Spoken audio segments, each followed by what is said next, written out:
Hello, everyone. Welcome to a new PennyWise podcast from Lee Enterprises.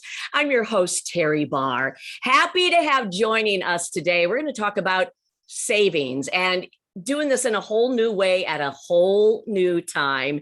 It is our friend Lisa Rowan from Forbes Advisor, and Lisa is the consumer finance expert there. Perfect person to talk to when we're talking about building an emergency savings. Lisa, hi, and thanks for being here. Hey, Teri, thanks so much for having me again. I know we wanted to talk about emergency savings now, but what if we go a little bit backwards and just sort of talk about what an emergency savings actually is and why the idea of it has changed, especially in the last year and a half? Yeah, that's a great place to start. An emergency fund is a savings fund that you can get to simply in the case of an emergency. What that emergency could be is totally up to you. It could be a job loss. It could be a flat tire. Maybe, a kid needs a prescription that's not covered by insurance. Any of those items that you can't really fit into your regular budget. You have to plan for the unknown by putting aside money that is in a place where you're not tempted to spend it, but also that's accessible in the event that you do need it for something. Okay. And the reason why we're thinking about it now is because we all have just been through, I hate to say it, but we have been through an unprecedented year. We are still, experiencing our second year of the pandemic.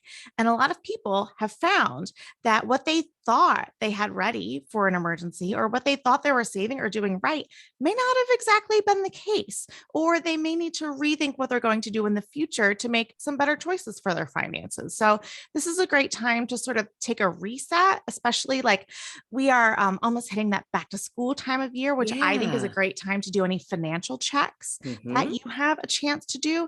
So it's a good time to think about what an emergency really is in your life and how you can better prepare for it. Okay, I know the amount, or at least the where you wanted to hit was like the typical, can you save 3 to 6 months? That's not going to do it anymore. I think we learned that the hard way last year. What is it now? What should we be aiming for? That's the really tough thing, is that it's hard to really quantify it. If you talk to a personal finance expert that is not in this room right now with us, they're probably going to tell you that you want at least 3 to 6 months of your bare bones must-have expenses in a savings account ready to go, so that if you have, a couple of months where your life is turned upside down, you have money to turn to.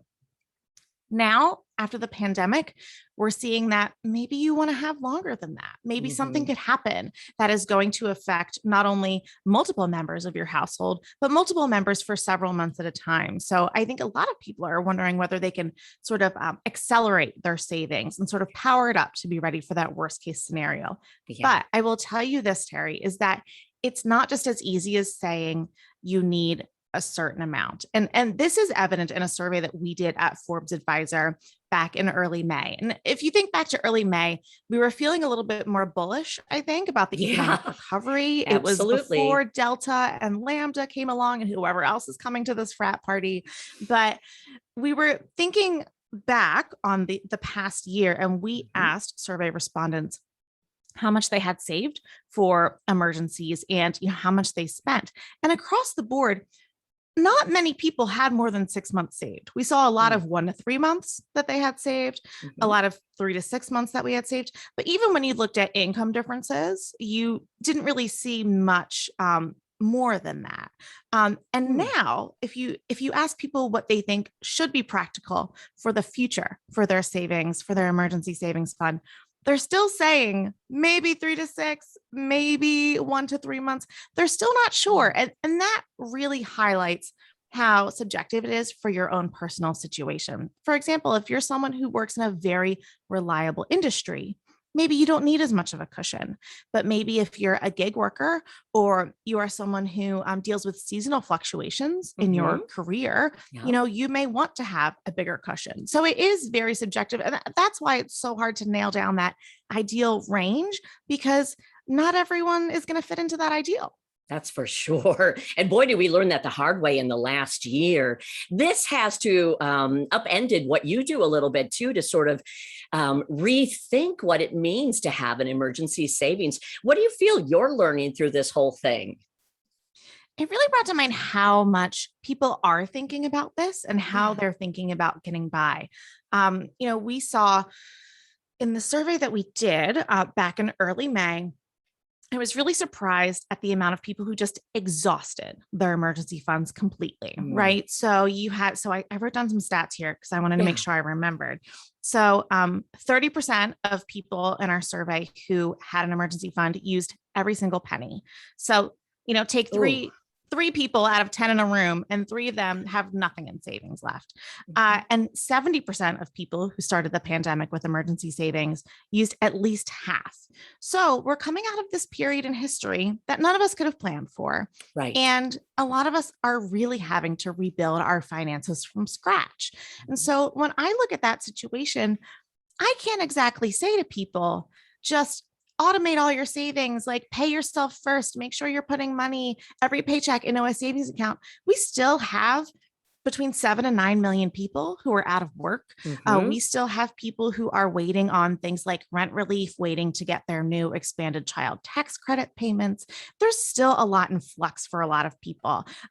We're still rebuilding those financial foundations of just day-to-day life. So, I'm not going to be the person who sits here and says to you, you need to automate your savings right now because it's the only way you're going to get back on track. It's more complicated than that. Right. And if you're saying people burn through their savings, obviously, a lot of times when you're paying bills or paying whatever you need to get by, you're starting with whatever you have, maybe in a checking account or whatever. So it means a lot of people, as you said, are starting at zero. And we heard the new jobs report for this week, too, where only half as many jobs were created as thought. What do we do, Lisa? What can you pull out of this survey that we can learn from?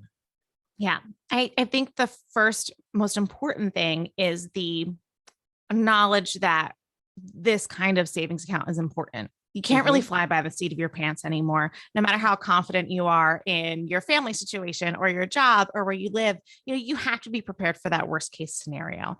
When we looked at our survey results, about half of people who weren't saving for emergencies said they were going to do it now because they saw the importance in it now. And I think that's across the board, whether you're just getting started or you're someone who knows the importance of saving in your own life, but you want to be better at it. I think that is really being driven home for a lot of people. This was a tangible emergency. It is an opportunity to get your finances together and not to scold anyone, but just to take a look, take inventory, and use this as a time to start over. And look, a lot of people are starting from scratch, and that's not fun. That's not easy, but you have to start somewhere, right? And this is going to be a clean slate for a lot of people. So how do we do it? Do you have some tips for people to get started? We Yes, need it right now. I'm going to start with those people who are just getting started saving or are maybe in a tricky financial situation. So, like I said before, start thinking through those potential scenarios where you might need money in an emergency. And keep in mind that an emergency is not what you might need what's called sinking funds for. So for example, I pay my car insurance twice a year, and I know the big bill will come twice a year. When it comes, it's not an emergency. I know that it's going to come. So I need to have like a kitty somewhere to be able to pay a bill like that, right? That's not an emergency, although it may feel like it when I see the amount that comes in the bill. I like how you're clarifying the difference too. So thank you for that. Yeah. And maybe does that mean, I know now I'm going to go a little off topic here, but do you have separate accounts for separate things? And then you keep that emergency savings as something absolutely away from these other bills are coming, like the one you just mentioned? You might, and it depends on your own personal preference. For me, I like to have my emergency fund in a dedicated fund that's just for emergencies. And then I have sort of like a odds and ends fund that I have that's savings. I can always put something on a credit card and then immediately pay it back out of that fund. So it's really your own personal preference. If you feel comfortable seeing a higher balance in your savings account or even in your checking, because that's where you're keeping a little bit of a cushion, that's fine as long as you know the parameters of your use for it. Okay. What other tips? So we get that started, and that's like the biggest step, isn't it? How do you keep it going? Right. Once you've thought through those scenarios, you're probably thinking, oh no, I need to have a lot of money saved. You have to get that out of your head. What's most important when you're getting started or rejuvenating a savings account is to focus on the savings habit instead of a savings goal, a monetary goal. This is not about building up your account as fast as you can. This is going to take time. You have to accept that it's going to take time. There might be some stumbles as you're building up that balance. So focus on a weekly savings goal, maybe a daily savings goal if you want to break it down, but give yourself some very small milestones to get you started building that habit so you can start to snowball those actions, and it will get easier to save as your finances get a little bit better. Okay, I believe it. And I can do it. So yes, you can do it. And then and you can do it too. Yeah. Yes. And even if you're someone who has already been saving and you feel pretty confident about your emergency savings, maybe you're someone who didn't lose a job over the pandemic, like, yes, like knock on, all the wood. Oh, I know. Yeah. If you're in a good financial situation, that doesn't mean that you can just sort of earmuff it during this conversation. It's also important for you to take stock of your emergency saving. Look at how much you're saving versus, maybe your income has gone up and maybe your expenses have gone up too. So maybe you should account for that. Do some calculations. And if you're someone who has a comfortable safety cushion, you might be able to reallocate some money. You might want to have $1,000 or $2,000 in a very easy to access savings account so you can get to it in a day or so. That's probably not going to pay great interest, might pay no interest in this landscape. That's the reality. You might be reality. able to put like another part of your cushion in an account that might earn you a little bit of a better return. You can start to strategize once you're at that sort of expert level of emergency savings. So don't sweat that until you get to that point. Once you hit whatever that 3, 6, 9, 12 months, whatever that goal is, that's when you can start to really strategize. Lisa, how important, bottom line, is an emergency savings? What have we really learned over this last year for people that either burned through it or didn't have it? How important is it to have what we call an emergency savings? The bottom line is that having anything in savings is better than nothing. And even if it's $20 you have left after you pay all of your bills for the week and you're, getting close to the next paycheck and you say, oh, I've got $20, I'm just going to hold on to it in case something happens. Like that's really important. And getting in that mindset of not fear, not fear mongering or a scarcity mindset, but a mindset of abundance in the fact that you have $5, $10 for something that crops up, or $100 or $1,000 for something that crops up. Just, it gives you such peace of mind at the end of the day when you have any sort of a financial cushion for the unexpected that you owe it to yourself to work towards building that peace of mind over time. Oh, I cannot agree more. Anything else that we can learn or take away as you and I end our discussion today? Now, I think we covered a lot. And I'm just going to say again, remember, as you're building up your emergency savings, emergencies will come up. You'll have those little emergencies on the way. You might have some big emergencies. Do not feel guilty about dipping into these funds. That's what they're there for. They're there for an emergency. They're there to help you stay out of debt when something big and bad happens. So just trust in yourself and trust your gut to use those funds when the time comes. I love that, Lisa Rowan. Thank you so much. Lisa, again, is the consumer finance expert at Forbes Advisor with some amazing things that we can take away, we can try. I know we can all do this.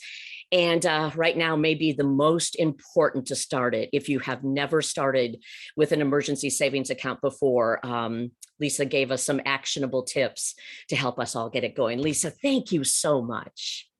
Thanks so much, Teri. I appreciate it. Yeah. And everybody else, goodbye. Thank you for listening to this PennyWise podcast. New episodes every Thursday. And good luck. We'll be here for you, whatever you need. Bye. I'm Teri Barr with Lee Enterprises.